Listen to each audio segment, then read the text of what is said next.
We all have the measures that provide us with instant relief and work for us really well. So, most of us started doing it so often that it becomes less effective after a point.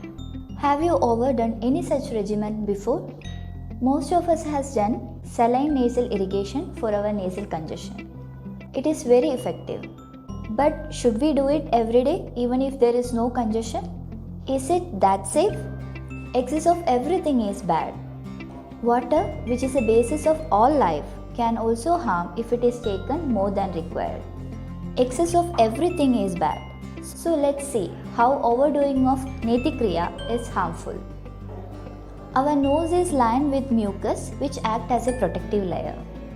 It traps all dust, dirt and allergens and prevent it from entering to our lungs. Practicing saline nasal irrigation helps in flushing out these foreign bodies. But overdoing will also remove the mucus lining of our nose. Now the protective layer is washed away, we will be more prone to respiratory diseases.